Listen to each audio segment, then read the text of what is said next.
Next stop, Nassau Street, Kensington Market.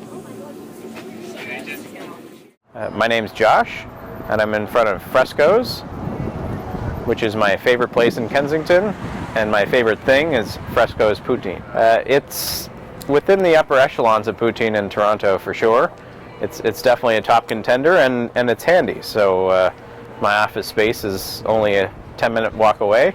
In the summer, it's a nice little jaunt to go here, and then the next runner-up is Average Joe's Coffee up around the corner, because they make a nice watermelon smoothie type thing, or watermelon ice slush that's delicious as a dessert. So that's kind of the tour. Come here for the poutine, and then go have a watermelon slush as the dessert on a hot day. Well, it was the $5 poutine special. Kind of won my heart. It's hard to beat that. But yeah, no, it was more curiosity that it's the only place that I know that sort of is a poutine / fish and chips place in Toronto, and somebody actually told me about their fish and chips before I discovered the poutine, because they have a Miss Vicky's chips crunchy batter that they put on them. It's, I'm admittedly a foodie, so I like the different tastes and sounds of Kensington, and a lot of cool little hip coffee shops and places to stop, and yeah, it's like a little oasis in the city of hustle and bustle, and a bit of a sense of community and smaller town feel, but like all the amenities that are up and down the block, every kind of food you want, and all kinds of different clothing shops and little specialty shops, and it's just a really neat little microcosm in Toronto. I'd probably describe it much as that. Actually, when I flew back here from LA earlier in the week, somebody was coming in from Colombia, and she only had a day and a half to see the city, and I recommended stop in Kensington, explore, go for lunch, and then you can go do the CN Tower and other things. But basically, it's oh, go ahead.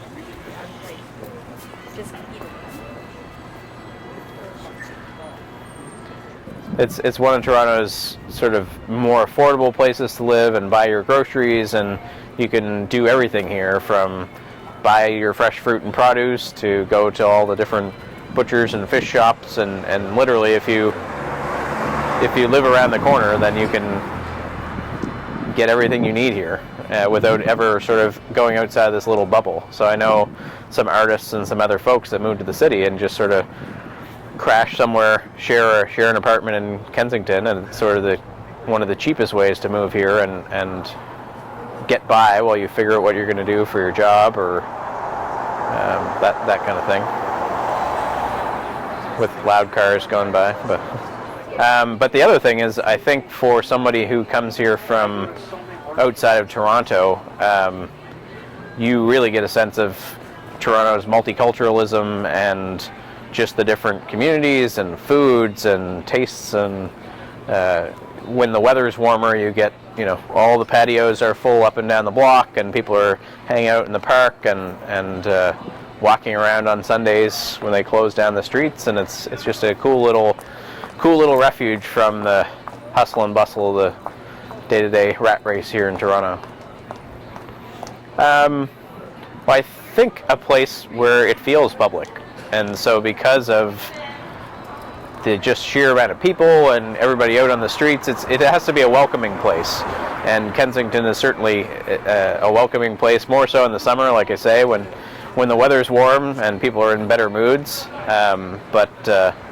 Yeah, Kensington is definitely a welcoming community, and more so than might be your experience if you checked out other areas of Toronto, because people have their own neighborhoods, and so they're friendly to the people that they know. But here, generally, people are friendlier, happier. It's warmer weather, great food, and music, and live performers sometimes, and it just you don't feel like you're infringing on someone's neighborhood or on their space or on their routines. You just sort of come in, and you're welcome, and as is everybody. So to me, that's what makes a public space public.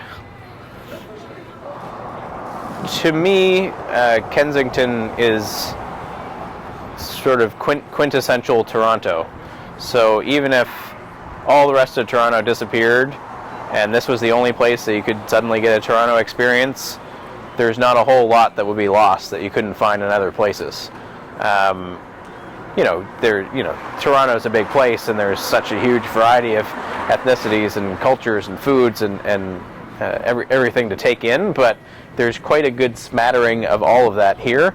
And if and when I move away from Toronto, this is where I would want to come to have my reacquaintance with Toronto and see what's changed. And I think that you can probably keep your finger on the pulse of the city by how the shops and things change along here. So you're going to see, if something's a food trend, you're going to see it here first, or very quickly there's going to be some little shop that's selling whatever. Poutine, once upon a time was a fad. So 4 years ago that was like a fad, but it's here and it stays and people like it. But then you've got tacos and all these little things that crop up, and some come and some go. But I think it's kind of like the crossroads for a lot of cultural things in Toronto that kind of they all find a home here, and for people that are new, they have a little bit of more ability to sculpt their environment here and to do new things, and it's kind of like a creative center for Toronto. So for me, you're exposed to lots of new and neat ideas, and that to me is what gives it a little special place in my heart, I think. And great food, but